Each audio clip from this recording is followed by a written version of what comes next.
तारकमे विष्णुर्गोपाधाव्य।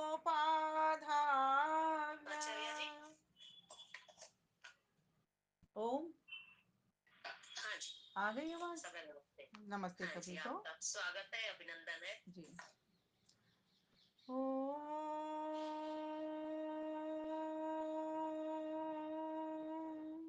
शन्नो मित्रः शं वरुणः शन्नो भवत्वर्यमा शन्न इन्द्रो बृहस्पतिः शन्नो विष्णुरुक्रमः। ॐ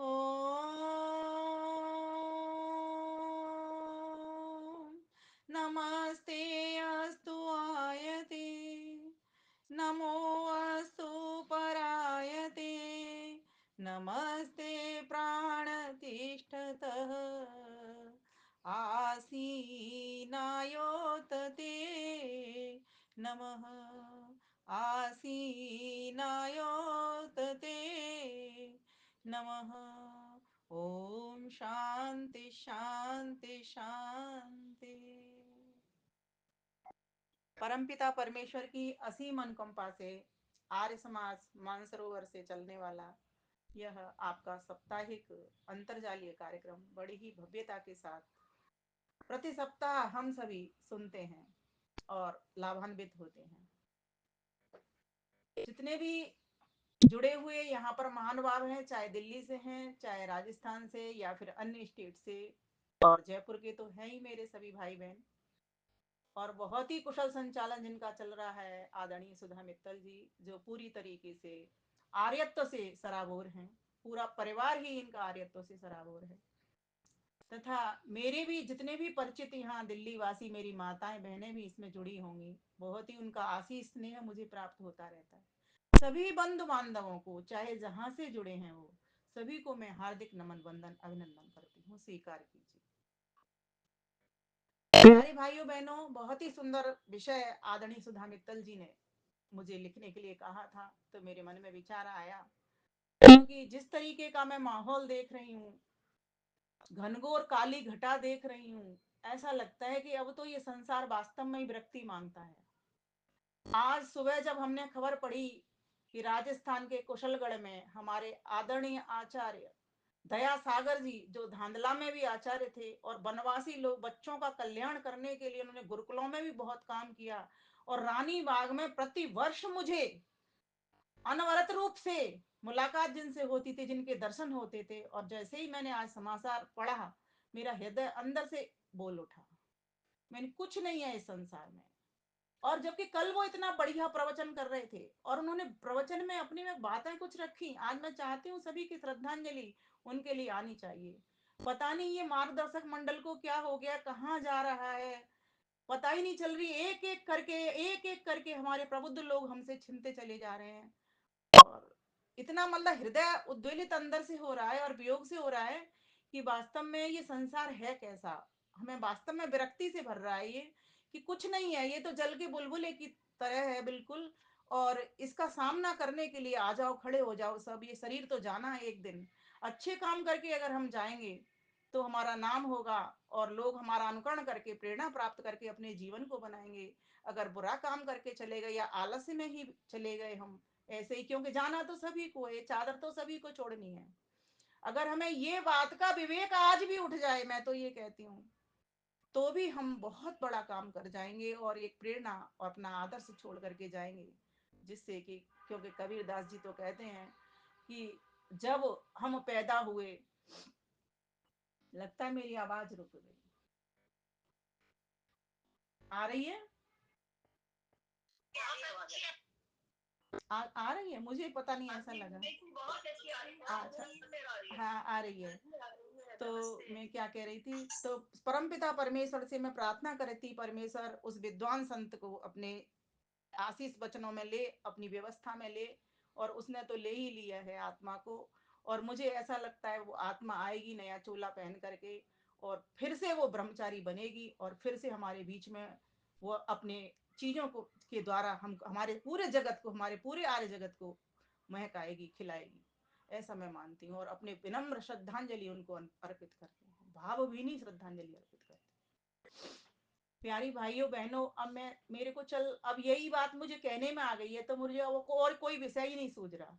मैं यही इसी विषय से प्रारंभ अपनी बात को करती हूँ कि जब इतनी बात हो जाती हमारे सामने, हमारे अपने भी हमारे अपने नहीं रह रहे, जिनको हम सारा दिन अपना अपना कहते रहते हैं, वे भी हमारे अपने नहीं रहते, तो हम किस पे भरोसा करें?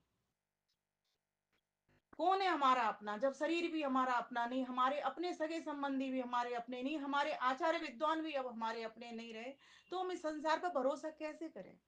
कैसे इस संसार पर विश्वास जमाएं? तो उत्तर निकल करके आता है, एक ही वो ईश्वर है जो विश्वास करने योग्य है, एक ही वो परमपिता परमेश्वर है जो भरोसा करने योग्य है। अभी मैं पीछे देख रही थी, कमलेश माता जी जो जुड़ती हैं हमारे यहाँ, और उनका बेटा गया यहाँ अपने इसमें क्या कहते हैं अशोक विहार आर्य समाज से। बहुत अच्छी माता जी हैं, विदुषी माता जी हैं, वो पढ़ती रहती हैं दर्शनों को भी। लेकिन अब देखो, जब वो पढ़ती हैं तो उन्होंने अपने आप को ज्ञान से खड़ा कर लिया। अगर मेरे जैसा सामान्य व्यक्ति होता तो ज्ञान से भी खड़ा नहीं हो पाता, क्योंकि उतना ज्ञान अभी नहीं हम कर पाए हैं। तो सबसे बड़ी बात यह है कि जब हमको ये ज्ञान हो जाता है कि संसार तो नश्वर है, ये शरीर नश्वर है, ये सारा जगत अनित्य है, नित्य नहीं है। नित्य तो तीन ही सत्ताएं हैं, ईश्वर, जीवात्मा, प्रकृति। मैं आत्मा रूप से नित्य हूं, हमेशा रहने वाला हूं, लेकिन ये शरीर तो मेरा नित्य नहीं है, ये तो नश्वर है। और इसी बात का यथार्थ बोध करने के लिए ही हम इस संसार में पैदा हुए हैं, मनुष्य के रूप में। नहीं तो पशु पक्षी के रूप में होते, जिनको अपना विवेक नहीं होता, वो अपना कल्याण नहीं कर पाते। वो तो भोग योनि के प्राणी हैं, निरंतर भोग भोग रहे हैं। जब तक के लिए उनको भोग मिला, जैसे उनके कर्म थे, तब तक वो भोगते ही रहेंगे, वो नए कर्म नहीं बना सकते। लेकिन मनुष्य का तन ऐसा है जो नए कर्म बना सकता है, अच्छे कर्म बना सकता है, पुराने बुरे संस्कारों को धो सकता है, और अच्छे संस्कार बना करके ईश्वर की प्राप्ति में लग सकता है, उसके मोक्षानंद को, परमानंद को पाने के लिए उद्यत हो सकता है, उन साधनों को अपना सकता है। लेकिन समस्या एक यही आती है कि उस ईश्वर पर विश्वास जमाए कैसे? महात्मा बुद्ध ने कैसे विश्वास जमाया? सोचो एक बार, कहीं ना कहीं उसने संसार में दुख देखा। ये चार लोग कंधे पर लेकर के जा रहे हैं, कल को मुझे भी जाना होगा, कल को इस सारे संसार को जाना होगा, कल को मेरी पत्नी को भी ऐसे जाना होगा। ईश्वर देव दयानंद जब मूल शंकर थे तो उन्होंने भी इसी तरह से बोध उठाया कि मेरी बहन गई, मेरा चाचा गया, कोई ना कोई शक्ति ऐसी है जिसके पास ये सारे चले जाते हैं। आखिर है कौन वो शक्ति? उसको मैं खोज के रहूंगा, चाहे कितना भी मुझे तप करना पड़े, कितना भी मुझे त्याग करना पड़े, कितना भी मुझे गुरुजनों के पास जाना पड़े, लेकिन मैं जाऊंगा और पता करके रखूंगा। तो वैराग्य उठा, अंदर से वैराग्य उठा। और जब तक वैराग्य नहीं उठाता उठता ना, तब तक ईश्वर की प्राप्ति नहीं होगी। ध्यान से सुनना इस बात को। पहले इंसान को विवेक होता है। विवेक कब होता है? जब वो संसार में दुख देखता है। आप सुख सुख देखोगे ना, आपको विवेक नहीं होगा, क्योंकि आपको संसार अच्छा लग रहा है। आप पुत्र में सुख देखते हो, पति में सुख देते हो, पत्नी में सुख देखते हो, संसार के सामान में सुख देखते हो, संबंधों में, रिश्तों में सुख देखते हो, तब तक आपको वैराग्य नहीं होगा। घर वही छोड़ पाता है, सन्यास वही ले पाता है जो इस संसार में दुख देख रहा है। राजा भरतरी के बारे में कहते हैं, उन्होंने 7 बार घर छोड़ा था, और एक बार, अंतिम बार तो उनको इतना वैराग्य हुआ, और किस कारण से हुआ? एक छोटी सी वस्तु से हुआ। कहते हैं वो जब निकल रहे थे घर से बाहर के लिए, बाजार की ओर जैसे उन्होंने प्रस्थान किया, उनको जमीन पर एक कोई लाल लाल मणि जैसी चीज दिखाई दी। कहते हैं वो वहां रुक गए और देखने लगे, किसी का रतन गिर गया है। कहते हैं वो सोचने लगे कि इस रतन को मैं ऐसी जगह रख दूं जिससे कि कोई दूसरा व्यक्ति इसको ले ले। उनकी भावना नहीं थी कि मैं ले लूं, क्योंकि वो ज्ञानी व्यक्ति थे। लेकिन वैराग्य अभी नहीं जम रहा था उनको। बार बार जाते थे, घर छोड़ते थे, फिर पत्नी की याद आती, फिर चले आते थे। तब उन्होंने वो रत्न उठा करके देखा, तो उठाया, जैसे ही उठाया उनके हाथ बिगड़ गए। बोले ये पान की किसी की थूकी हुई पीक है। बोले ये जो संसार है ना, वो पान की थूकी हुई पीक ही है। जब उनको बोध हुआ कि संसार सारा जो चमक दमक का हमको दिखाई दे रहा है ये आज है, इसमें हम सुख देख रहे हैं लेकिन सुख नहीं है। चार प्रकार के दुख इस पूरे सारे संसार के भीतर मिले हुए हैं, हर सुख के भीतर मिले हुए हैं। परिणाम ताप संस्कार गुण वृत्ति विरोधाच दुखम में सर्वम विवेकिना। विवेकी व्यक्ति जो होता है, हमारा दर्शन हमको समझाता है कि वो चार चीजें इस संसार में देख लिया करता है, हर चीज के पीछे परिणाम देखता है वो। क्योंकि जब तक इतना ज्ञान हम नहीं कर लेंगे, दुख नहीं देख लेंगे संसार में, तब तक हम ईश्वर की प्राप्ति के लिए बढ़ नहीं सकते आगे। तो पहला कारण है, उसके ऊपर बार मान करना है हमको। जब तक हम कारण पे नहीं जाएंगे तब तक हमारा कार्य सफल होने वाला नहीं है। पहले हर वस्तु का कारण देखा जाता है। तो बोले संसार में ये परिणाम दुख अर्थात जिसमें हमको सुख लगता है उसको हम चाहते हैं कि हमें प्राप्ति हो, और इतनी प्राप्ति कर लेते हैं कि अंत में जाकर के उसके प्रति क्रोध भी आता है, गुस्सा भी होता है, या बीमार भी हो जाते हैं। सपोज करो अगर हमें लगा कि हमें रसगुल्ला खाना है, एक खाया, दो खाया, तीन खाया, चार खाया, पांच खाया, खाते चले गए तो पता चला बीमार हो गए, पेट में दर्द हो गया, लूज मोशन लग गए और बीमार होकर के ओम स्वाहा हो गए।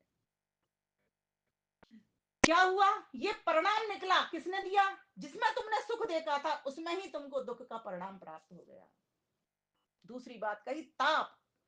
ताप, अगर आपके पास कोई प्रिय वस्तु है और किसी ने वो मांग ली आपसे, आपको आपसे मांगी, मान लीजिए आपके घर में कोई क्या कहते हैं उसको, बाटी बनाने का कोई ओवन है, पड़ोस में लगा कि मेरे यहाँ फंक्शन है, इससे मांग के ले आती हूँ मैं, पड़ोसन से ले गई सुधा बहन जी वो मांग करके, और मांग करके ले जा करके वो 4 दिन तक नहीं लाई, उसका फंक्शन भी हो गया। तो वो जो महिला सोच रही है कि ये मुझसे मांग के ले गई, अभी तक लेके क्यों नहीं आई। अब वो इसी बात को लेके परेशान है। 2 दिन निकल गए, 3 दिन निकल गए, पूरे दिन उसको सोते वक्त, बैठते वक्त, उठते वक्त यही दुख सताया जा रहा है कि वो ले तो गई पर मुझे दे करके नहीं गई। ये मेरे जैसे सामान्य व्यक्ति की बात है, मैं तो अपनी बात बता रही हूँ कि फिर ताप से व्यक्ति दुखी होता रहता है। जब वो देख ले इस संसार में कि कोई भी वस्तु जो मुझे प्रिय है, ठीक है, और मेरे से वियोग हो रहा है, तो मेरी वो थी ही नहीं पहले।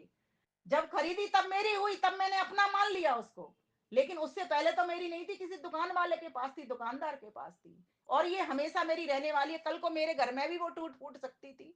अगर जब व्यक्ति इतना ज्ञान अपने भीतर पैदा कर लेता है तो कभी भी ताप दुख से तापित नहीं होगा। वो सोचे, किस तरह सोचे, मैं ये बताना चाह रही हूँ आपको। वो सोचे कोई बात नहीं, किसी काम में वो लग गई होगी, देने जरूर आएगी, नहीं तो फोन पे बात कर लूंगी कि तुम्हारा काम हो गया, तो अब मुझे भी काम है, मैं कर लूंगी, फिर वो दुखी नहीं होगा।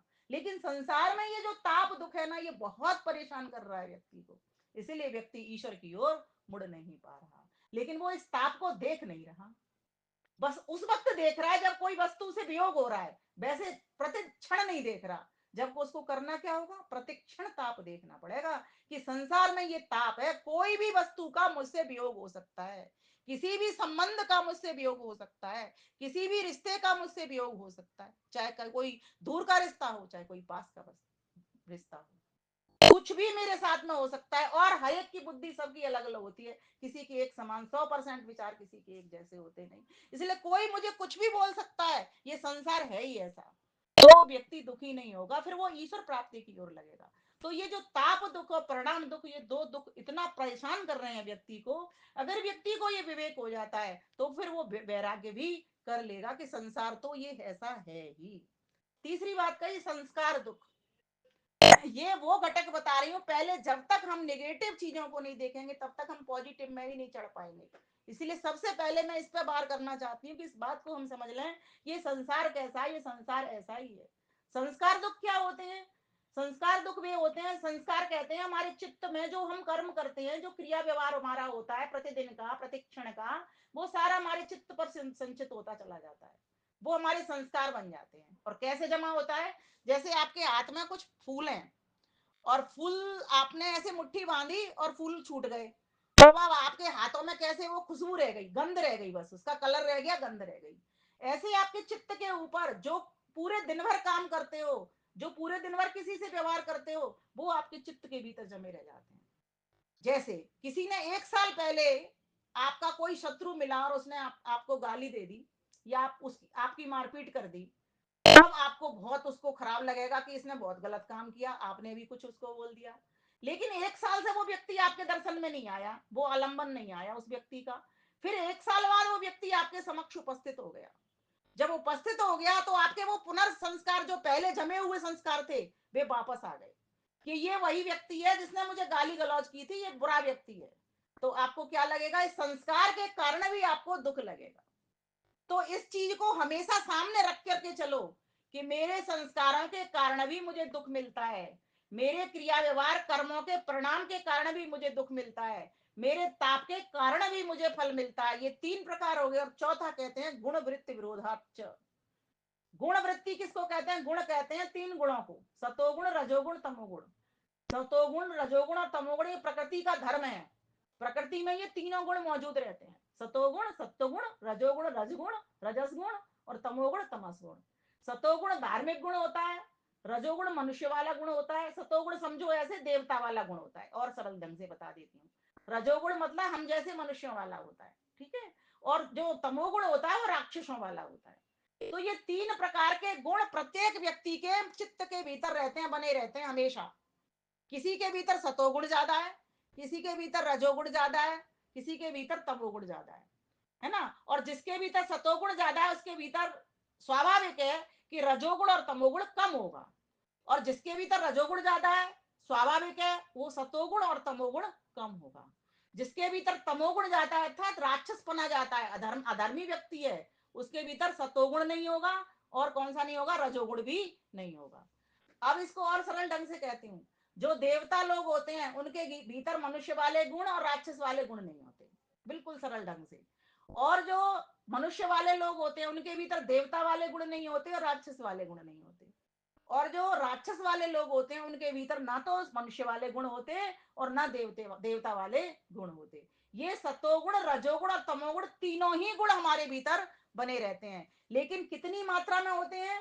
अच्छे व्यक्ति के भीतर वो अच्छे गुण सतोगुण ज्यादा रहते हैं, बुरे व्यक्ति के भीतर तमोगुण ज्यादा रहते हैं, मनुष्य के भीतर रजोगुण बहुत ज्यादा मात्रा में रहते हैं। अब होता क्या है, ये तीनों गुणों में आपस में लड़ाई चलती है, झगड़ा चलता है, क्योंकि तीनों गुण है हमारे भीतर, हमारा जो चित्त है उसके भीतर तीनों गुण है। तो हमें तीनों गुणों में कैसे द्वंद्व चलता है इसको समझ लीजिए।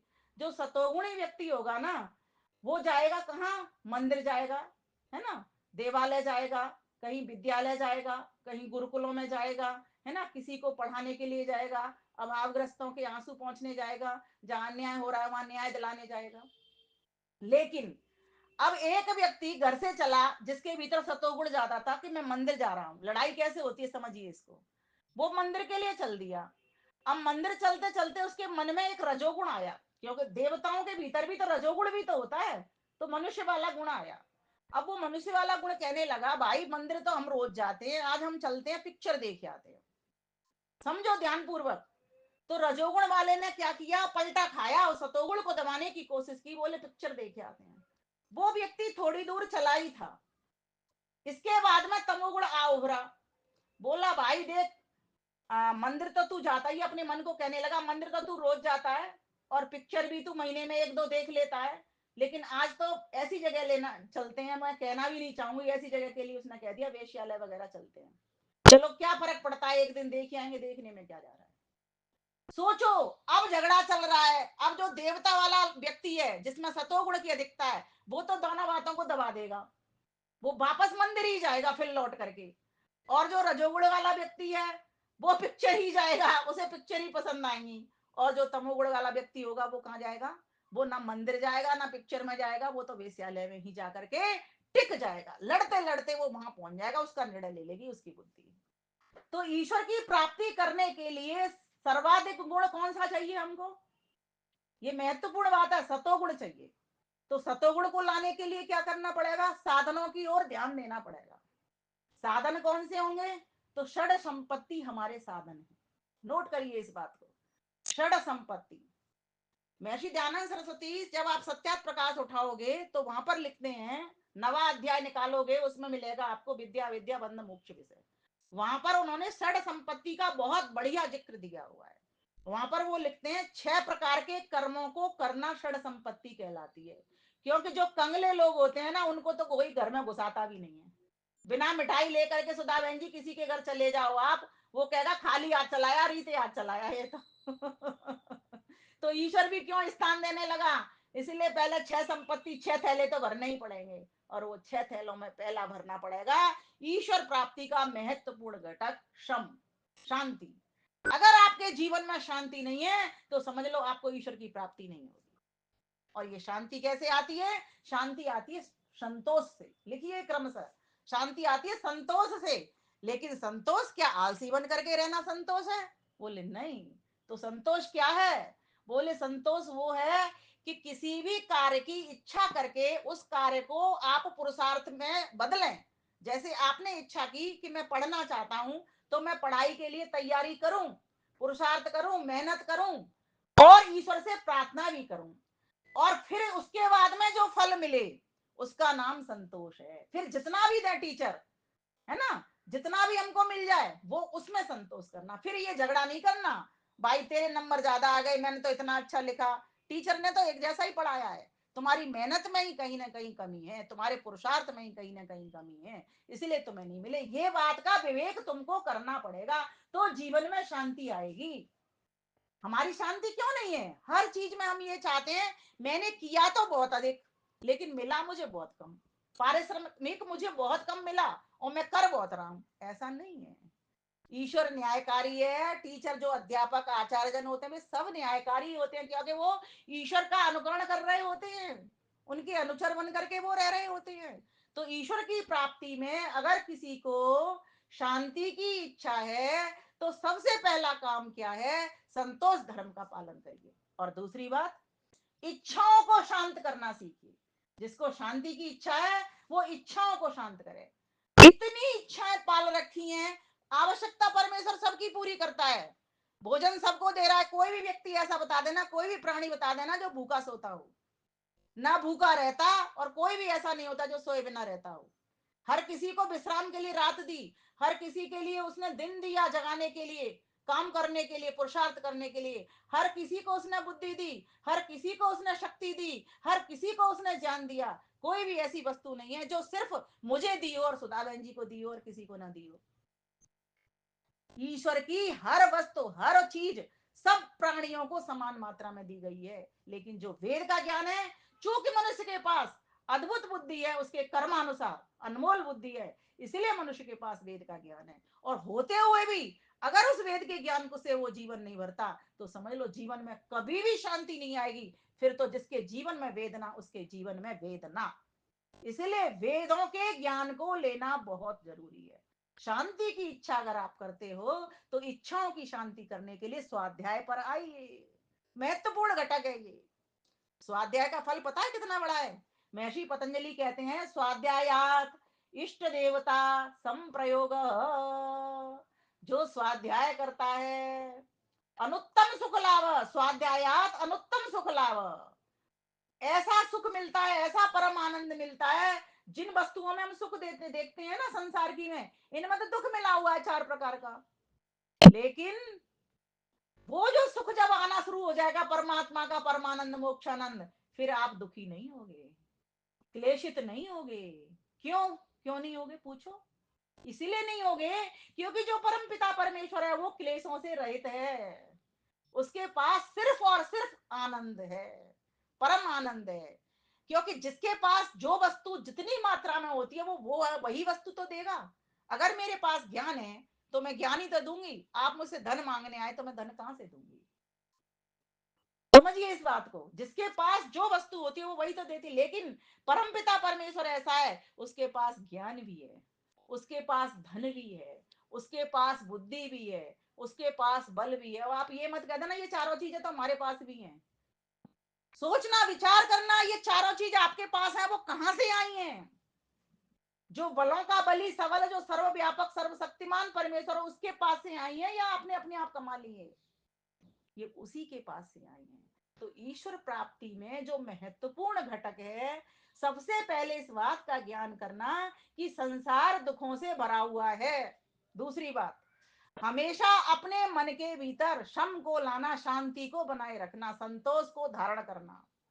और संतोष को धारण करने के लिए जो व्यक्ति पुरुषार्थी होता है वो व्यक्ति अपने आप ही फल पा करके संतोष कर लेता है। एक श्लोक आता है ना वयमिह परितुष्टा बल्कलैस्त्वं च लक्ष्म्या समैह परितोषो निर्विशेषो विशेष स तु भवति दरिद्रो यस्य तृष्णा विशाला।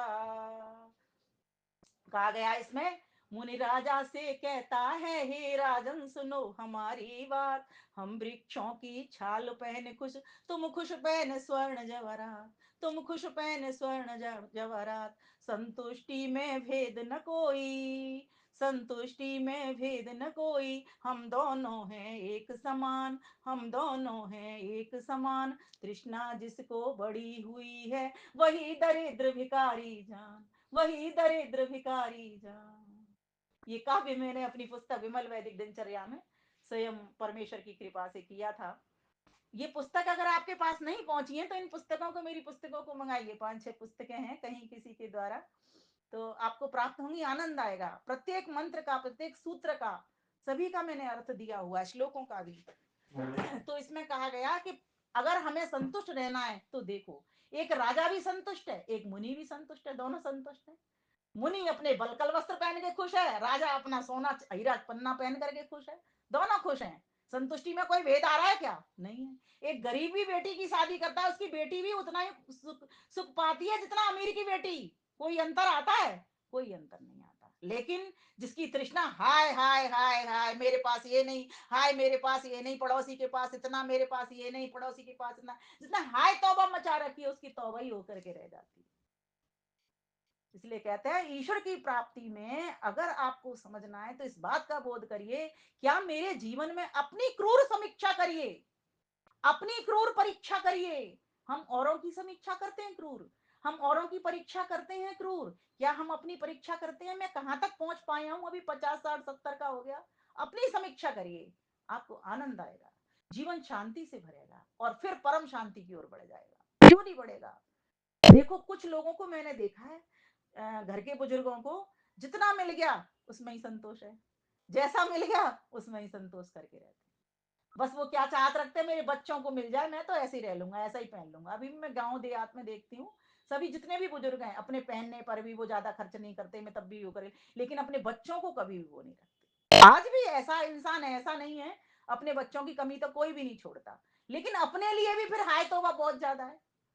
जितना हम सासों के लिए चाहते हैं उतना बहुओं के लिए भी चाहें, या बहुएं सासों के लिए भी चाहें, ऐसा कुछ संबंध स्थापित हो ना, तब तो बात बनती है। लेकिन अपने लिए ही सिर्फ इच्छा करना, ये तो हमें शांति नहीं लाने देगी, इससे तो फिर हम परम शांति की ओर बढ़ ही नहीं सकते। तो ईश्वर प्राप्ति के लिए हमें ये बोध करना पड़ेगा, क्या हमारे जीवन में शांति आ पाई है, क्या हमारे जीवन में संतोष आ पाया है, क्या मेरा जीवन विवेक से, वैराग्य से भर पाया है? अगर नहीं तो नहीं, तो फिर मुझे हाँ में बदलना पड़ेगा, तो मुझे वो साधन अपनाने पड़ेंगे, अपनी क्रूर समीक्षा करनी पड़ेगी, क्रूर परीक्षा करनी पड़ेगी, तभी जा करके मैं उन्नत हो सकता हूँ। अगली बात आती है, जैसा कि भजनों में एक लास्ट भजन में सुन पाई थी, वो बड़ी अच्छी बात कह रहे थे कि ईश्वर की प्राप्ति करने के लिए ईश्वर की रचना को देखो, ईश्वर के संसार को देखो।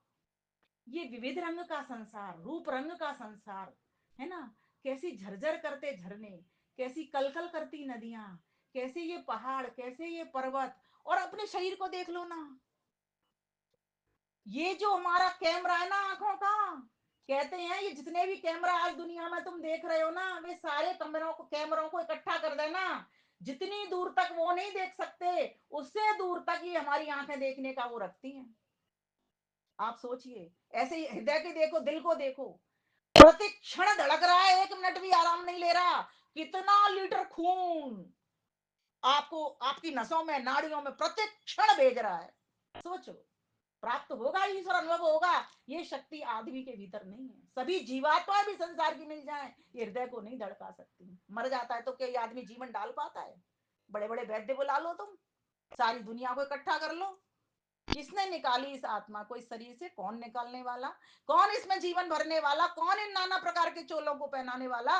कौन इन पत्तियों को विभिन्न विभिन्न बनाने वाला? रंग रूप से ऐसी कैंची चला देता है, एक एक पत्ते को देखो, आम का पत्ता देखो वैसा की वैसे सारे पत्ते, नीम की पत्तियों को देख लो, वैसी की वैसी सारी की सारी की पत्ती। हम कोई अगर ड्राइंग करते हैं तो कभी ऐसी हो जाएगी, कभी वैसी हो जाएगी, कभी ऐसी हो जाएगी, उल्टी सीधी हो जाती है। कौन ये एक जैसा संसार बना देता है?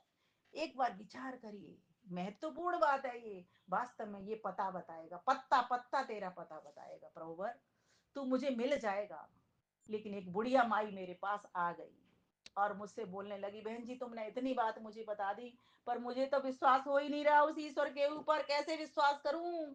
तो मैंने कहा, माता जी प्रणाम, बैठिए, आइए, पानी पीजिए, और ऐसे विश्वास करेंगे, आओ मेरे साथ थोड़ी देर चर्चा कर लेती हूँ आपसे, और आप ही मुझे कराएंगी, मैं तो अभी छोटी हूँ। बोले, कैसे मैं कराऊंगी, मैं तो पूछने के लिए आई हूँ।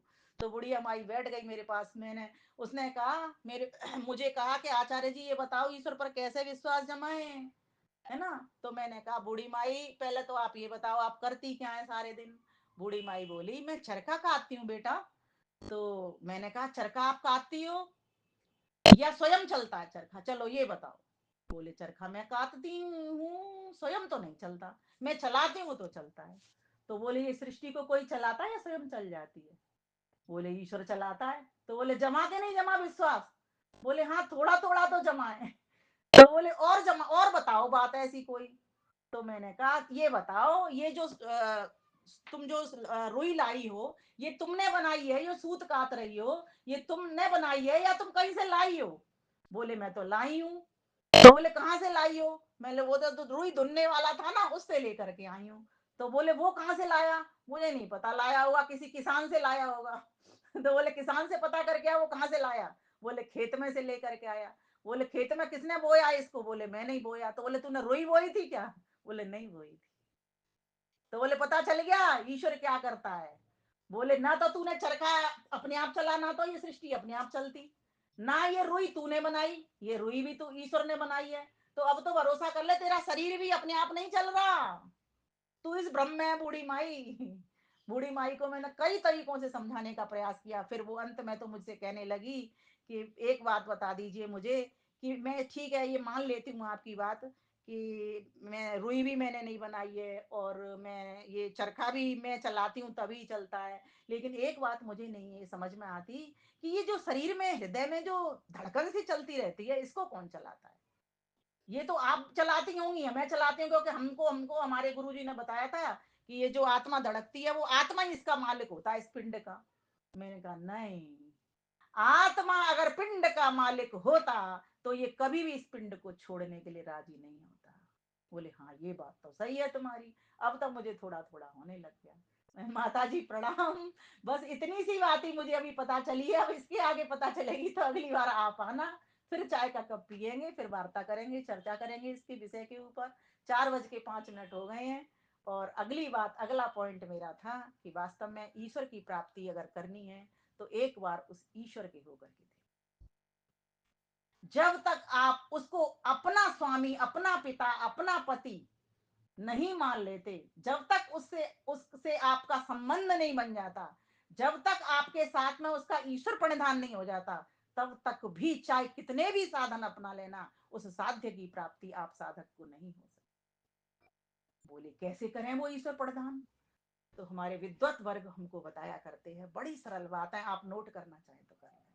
मैंने तो याद कर ली है और अपनी दीवार पे चिपका ली है। आप भी अपनी कॉपी पे, बुक्स पे, मैंने तो अभी कहा है किसी को, मैंने कहा ये मैंने बोलती जाऊंगी, लिख लो इनको 5 बातों को, और लिख करके ना इसके स्टिकर बनाओ। और स्टिकर जब बन जाएंगे ना, हर एक बच्चा कॉपी पे लगाएगा तो सबको पता चलेगा कि ईश्वर प्रधान कैसे किया जाता है। ये बहुत महत्वपूर्ण अंग है। महर्षि पतंजलि ने तो कहा है, समाधि सिद्धि ईश्वर प्रधानात्मा।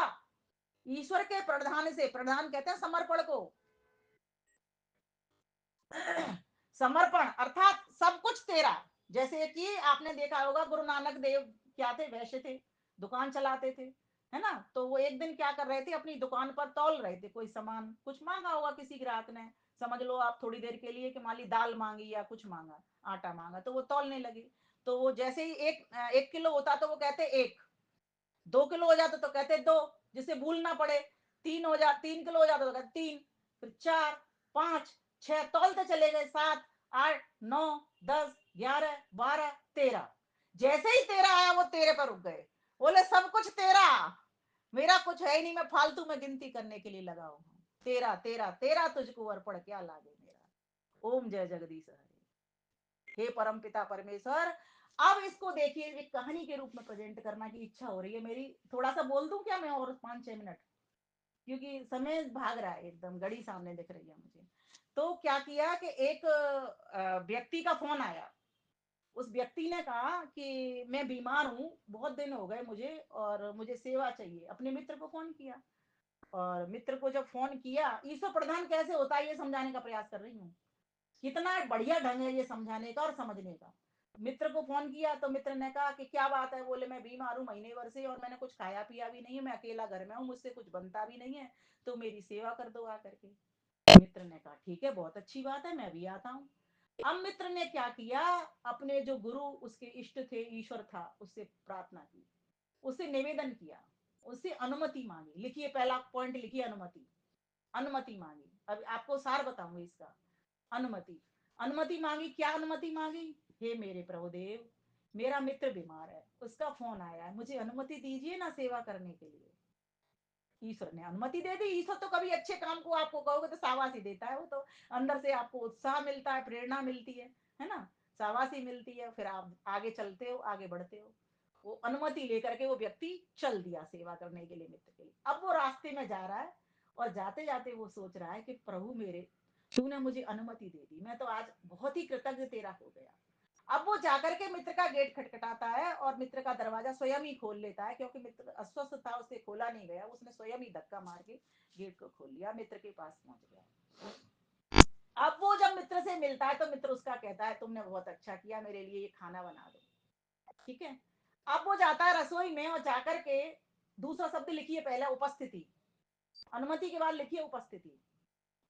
तब वो कहता है कि प्रभुदेव, अब आप मेरे सामने उपस्थित है ना, मैं अपने मित्र की सेवा के लिए आपने भेजा हूं, है ना, और मैं, मेरे से आप दूर मत होना, बस मैं उसका भोजन बना रहा हूं, वो ठीक हो जाए मेरा मित्र। अब वो उसकी उपस्थिति देख रहे हैं, उपस्थिति देख करके वो भगवान को धन्यवाद कर रहे हैं, और ओम ओम प्रार्थना में बन रही है। अब उपस्थिति करके और बना करके सामान लेकर के वो अपने मित्र के पास आ जाता है। अब तीसरा पॉइंट पहले लिखिए, अनुभूति। अनुभूति लिख लीजिए पहले। उपस्थिति हो गई, अनुमति हो गई, उपस्थिति हो गई, अब अनुभूति। अब वो क्या करता है कि अब वो उसको, मित्र को कहता है लो खाओ, तुम्हारा सामान बन गया, ये चाय पी लो, चाय बनाई है मैंने, और थोड़ा सी खिचड़ी बनाई है, इसको तुम खा लो। अब वो क्या देख रहा है, अब वो अनुभव कर रहा है उस बात का कि अगर मेरा ईश्वर मुझे अनुमति नहीं देता तो मैं उस ईश्वर की उपस्थिति भी नहीं जान पाता, और मैं उसको अनुभूति में नहीं ला पाता। तो मैं मित्र को, इतनी स्वादिष्ट खिचड़ी, मेरा मित्र बड़ा खुश हो रहा है खा करके, कह रहा है आज जी में जी आया मेरे को, आज जान में जान आ गई, इतना कैसे होता प्रभुदेव, तुझे बहुत बहुत धन्यवाद। वो ईश्वर को धन्यवाद कर रहा है। अब चौथा पॉइंट लिखिए इसमें, समर्पिति। समर्पिति। अब वो ईश्वर, ईश्वर प्रधान पूरी तरीके से, अब वो मित्र कहता है अब मैं ठीक हूं, अब तुम जा सकते हो, तुम्हें घर के भी और बहुत काम करने पड़े होंगे, पढ़ने आगे करने पड़ेंगे, तो आप कोई बात नहीं, मेरे लिए पानी भर के रख जाओ और तुम जाओ। सब काम कर करू के गेट बंद करके अब वो चला जाता है। रास्ते में जाते जाते कहता है भगवान धन्यवाद। अंतिम शब्द लिख लीजिए, धन्यवाद। धन्य इति, वैसे इसको लिखने में लिखते हैं धन्य इति, धन्यवाद आपका, ऐसा बस एंड हो जाता है यहीं पर, धन्यवाद इति। तो धन्यवाद, तूने प्रभु मेरे लिए, मेरे साथ बड़ा अच्छा किया कि तूने मुझे अगर आज्ञा नहीं दी होती, अनुमति नहीं दी होती, तो मैं अपने मित्र की सेवा नहीं कर पाता, और मेरा मित्र खड़ा नहीं हो पाता, मैं उसको भोजन नहीं खिला पाता प्रभु, मैं तेरी उपस्थिति को भी अनुभव नहीं कर पाता। मैं उसके घर में जब झाड़ू लगा रहा था, भोजन बना रहा था, पोछा लगा रहा था, तब मैं आपको उपस्थित देख रहा था, मैं आपका अनुभव कर रहा था। अगर मुझे आप अनुमति नहीं देते तो मैं ये कुछ भी नहीं कर पाता, और मैं फिर समर्पित ही कैसे कर पाता। प्रभुदेव आपका लाख लाख धन्यवाद। ये है ईश्वर प्रधान। अब बताइए, इतने किस्से में, इन 5 बातों में वो बंदा ईश्वर से अलग हुआ क्या? नहीं हुआ ना। अगर हम भी पूरे दिन भर के सभी कामों को इन 5 बातों को सामने रख करके करते हैं, किसी ने भी हमको पुकारा है, किसी ने भी हमको आवाज लगाई है, लगता है कि हमारे द्वारा ही उसको कुछ वस्तु प्राप्त हो सकती है, उसके आंसू पूछ सकते हैं, तो अवश्य जाइए, ईश्वर से अनुमति मांगिए, वो अनुमति देगा, आपको उपस्थिति अपनी महसूस कराएगा, आपको उसकी अनुभूति होगी, आप उसको समर्पित हो जाएंगे और आपके मुख से अंत में निकलेगा, प्रभु तेरा लाख लाख धन्यवाद, प्रभु तेरा लाख लाख धन्यवाद। इसलिए भगवान से अगर कुछ मांगना चाहते हो तो धन मत मांगना, कुछ मत मांगना उससे, वो स्वयं देख रहा है, कर्मों का फल स्वयं तुमको देगा। अगर मांगना है तो भगवान से, भगवान की कृपा, भगवान को ही मांग लो, सीधा डायरेक्ट भगवान को मांग लो, गद्दी आपकी हो जाएगी। आइए मेरी स्वरचित रचना के साथ आनंद लेते हैं, फिर वाणी को विराम दूंगी। मांग वंदे मांग खुद भगवान को, मांग वंदे मांग खुद भगवान को, क्या करेगा मांग कर सामान को, क्या करेगा, क्या करेगा मांग कर सामान को, मांग बंदे मांग खुद भगवान को, देने वाला यदि तुझे खुद मिल गया। जब आचार्य दयासागर जी ने एक दिन पहले प्रवचन किया कुशलगढ़ में, तो क्या कहते हैं वो, ईश्वर की इबादत क्या है, लेक्चर में कहते हैं वो, ईश्वर की इबादत है अज्ञानियों का ज्ञान मिटाना, ईश्वर की इबादत है आंखों दुखियारों के आंसू पहुंचना, ईश्वर की इबादत है जो अभावग्रस्त हैं उनको भाव पहुंचाना, उनको सामग्री पहुंचाना, ये ईश्वर की इबादत है। किसी को जीवन देना, किसी को माता पिता जैसा अनुभव करवाना, किसी अनाथ की बस्ती में जाकर के माता पिता बन जाना, ये ईश्वर की इबादत है। तो मेरे को एकदम अंदर तक चलेगा ये शब्द, कैसे शब्द है ये, वास्तव में क्या हमारा जीवन ऐसा है? नहीं नहीं नहीं नहीं, हमें अपना दुख दिखता है, हमें किसी और का दुख दिखाई नहीं देता। जिन लोगों को अपना दुख दिखता है, अपना सुख दिखता है और दूसरों का दुख दिखता है, वे ही महान हो पाते हैं, वे ही कुछ महान काम कर जाते हैं। कहते हैं अगर मांगना है भगवान से तो भगवान को मांग ले, देने वाला यदि तुझे खुद मिल गया, समझ लो ऐश्वर्य सारा मिल गया। भाई गद्दी मिल गई तो माल तो अपने आप हो गया। जान कर उसकी कृपा, जान कर उसकी कृपा वरदान को, मांग वंदे मांग खुद भगवान को, क्या करेगा मांग कर सामान को, मांग वंदे मांग खुद भगवान को, कैदी वन मत भोग तू जग की सजा, कैदी वन मत भोग तू जग की सजा, जिंदगी का सुख ले सच्चा कर मजा, जिंदगी का सुख ले सच्चा कर मजा, छोड़ कर विष, छोड़ कर विष पाले अमृत पान को, मांग वंदे मांग उस भगवान को, क्या करेगा मांग कर सामान को, मांग वंदे मांग उस भगवान को, अमल कर हे विमल बन कर के कमल, अमल कर हे विमल बन कर के कमल, हर खुशी आनंद का है ये ही हल, हर खुशी आनंद का है ये ही हल, मांग मत, मांग मत नश्वर व झूठी शान को, मांग बंदे मांग खुद भगवान को, क्या करेगा, क्या करेगा मांग कर सामान मान को,